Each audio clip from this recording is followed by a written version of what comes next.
And, you know, I've argued this week and for years that the vast majority of EBT recipients don't really need it, that they're not going to starve to death without it, and that a large number of them are lazy. Like they don't want to put the work in, and they'd rather live off the system. Why the hell would they ever buy into the system? Why would these people buy a house? Why would they get a job? Why would they pay their taxes if some Haitians are just going to be able to like come over and live much more royally than them? You can get lobster and caviar on food stamps. We've covered this. You can get truffles. Why are people who weigh 300 pounds on SNAP? Is there no weight limit for a free food program in this country? Are you kidding me? Free food? My next guest is putting forward a bill that would ban all non-citizens from any form of welfare. He posted to X, no food stamps, no Section 8 housing, no Medicaid, no cash assistance, not one penny. If you want some free stuff, go home. I love it. Congressman Randy Fine joins me now. Well, I think bleeding heart liberalism led to bad policy. A lot of boo-hoo-hoo, I feel bad for people, but not actually thinking about the consequences of it, not thinking about the cost, the fraud, and the fact that you are going to make certain people reliant on the government for life. You showed some extraordinary clips of people who actually feel entitled to food stamps. No one is entitled to it. That is a gift that is given to you by your fellow taxpayers because you are unable to care for yourself. The only thing that we should hear when it comes to food stamps is gratitude and an admission that choices made in life led to the need for it. So when we hear people who expect it, then we know that we have a problem. What's up, everybody? Major Retired Richard Ojeda here. And did you hear about that Republican who barely won his seat in a special election not very long ago? That very same bloated buffoon was caught poking fun at poor, innocent people losing their access to SNAP benefits. Yeah, that sleazy, slimy, randy, not-so-fine congressman from Florida strutted himself onto the country's worst wannabe news station, Newsmax, to laugh at the marginalized and celebrate their misfortune with their own low-rent BS Barbie version of Caroline Leavitt.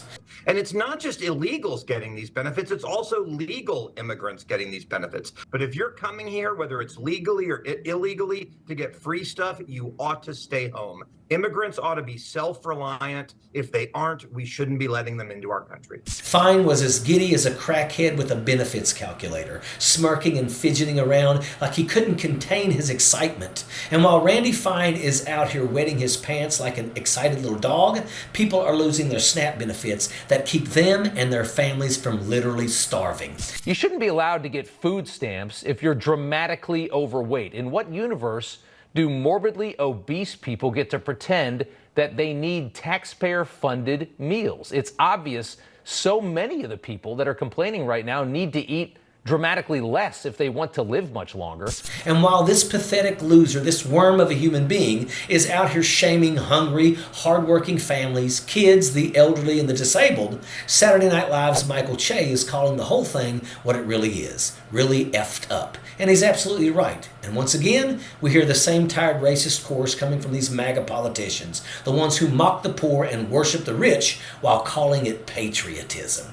Think about that. You don't have to look far to find some moral degenerate online celebrating people losing their SNAP benefits and going hungry. Che pointed out exactly who they're targeting. Black families, black inner city communities, because that's where we are right now. A country where cruelty has become entertainment for the undereducated MAGA crowd. Isn't that something? The irony just writes itself. Think about it. The first immigrants who ever set foot on this soil showed up here starving, freezing, half dead. The Pilgrims, the ones we dress our kids up like every Thanksgiving, and we're getting ready to celebrate that again, right? Who saved them from dying? Was it Donald Trump, Randy Fine, Stephen Miller, Lauren Boebert? Nope. It was the same people whose descendants these MAGA clowns would call illegals today. The native tribes took pity on these poor, pathetic, starving, anemic pilgrims. They fed them. They taught them how to plant corn, to hunt, how to survive. And what did they get in return? Genocide, smallpox, their land stolen, their people slaughtered, missing and murdered indigenous women ignored every single day, their culture nearly erased. That's the real American origin story. So when Randy Fine sits there running his nasty pie hole about who belongs in this country, maybe he ought to remember that the first undocumented immigrants to arrive here came on the Mayflower. And this nation only exists because the people who were already here chose mercy instead instead of the hate in which he attunes himself to.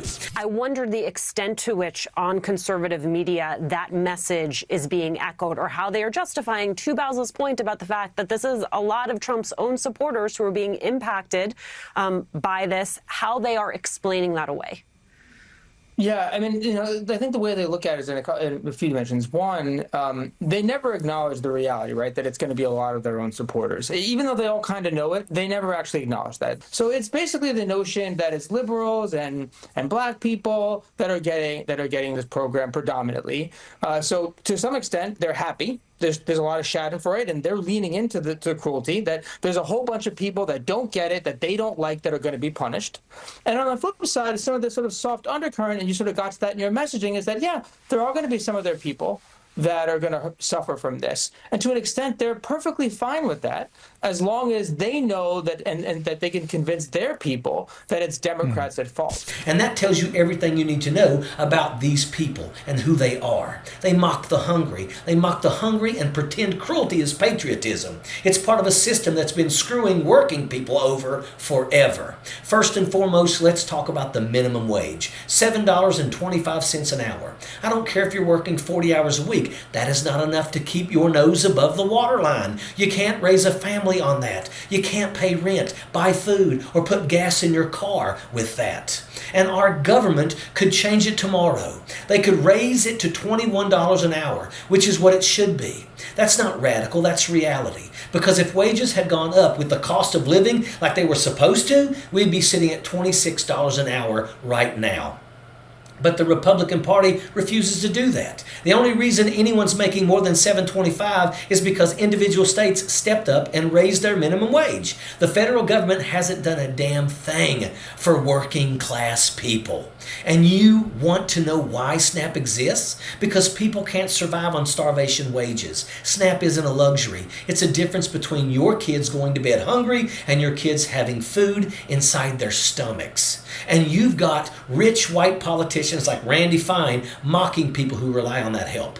People who are just trying to survive. These folks have never once struggled to pay a bill. Never once had to choose between buying groceries or paying the light bill. But they'll get it on TV and act like poverty is a choice.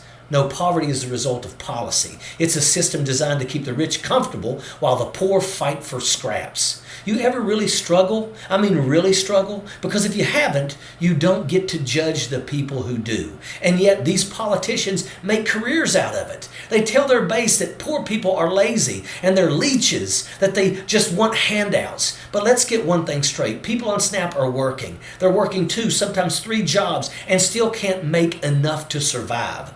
Look at what's happened in this country, especially in communities of color. Years ago, they went into the inner cities and killed vocational education. They stripped out the programs that could have trained kids to become electricians, welders, mechanics, HVAC techs, jobs that pay well and build futures. They ripped opportunity right out of those schools. You think that was an accident? No, it was by design, because keeping people poor keeps them powerless. And that's what Michael Che was talking about. He called it really effed up, and he's right.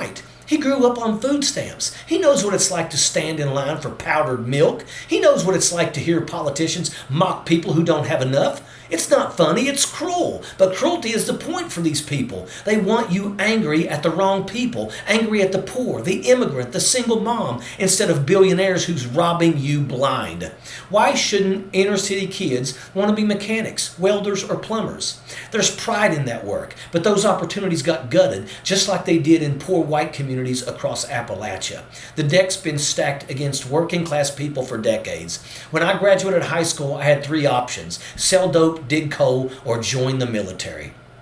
Half my family were coal miners. My grandfather died in a mining collapse. That's not a future. That's a death sentence. Selling drugs wasn't a future either. I saw where that road led. So I joined the military because that was the only way out. And if I hadn't, I probably would have been stuck working retail or flipping burgers for a corporation that doesn't give a damn about me or my family. That's the story for millions of Americans. People who work their asses off, who do everything right, and still can't get ahead. They're not lazy. They're trapped in a system system built to keep them desperate. And then you've got these rich politicians turning around and calling them freeloaders. These people couldn't survive a week on what the average working class American makes, yet they act like they're the moral authorities on hard work. You ever notice that these are the ones screaming the loudest about personal responsibility? They're always the ones born on third base acting like they hit a triple. They've never seen a shutoff notice, never had a car repossessed, never worked a double job just to buy school clothes for their kids, but they sure love to point fingers at those who have. You want to fix this? Then make Walmart pay $21 an hour. Make Walmart, one of the richest corporations in the world, take care of its employees instead of dumping that responsibility on taxpayers. Because when Walmart doesn't pay fair wages or provide health care, it's the American people who foot the bill. That's corporate welfare, plain and simple. And that shit needs to stop. And let's be clear, this crisis we're in right now, it's Republican made. Donald Trump and his cronies are out here trying to use food assistance as a political weapon. They're threatening to take food away from people's tables unless Democrats cave on a bill that would strip 22 Americans of their health care. 22 million Americans. That's not governing. That's extortion. That's cruelty dressed up as policy. Democrats cannot fold because if they do, millions lose health care. And if Republicans fold, guess what? Then regular people actually win. People get to keep their health care. That's what terrifies them because helping ordinary Americans doesn't fit their agenda. So yeah, they're holding SNAP hostage, pretending like starving kids is some kind of political strategy. But there will come a day when that laughter stops, and the very people he's been mocking, they'll be the ones sitting on that jury of his so-called peers holding his ass accountable. Because what he's doing and what every one of them like him is doing isn't politics. It's criminal. And that's a fact. Sappers clear the way, airborne all the way.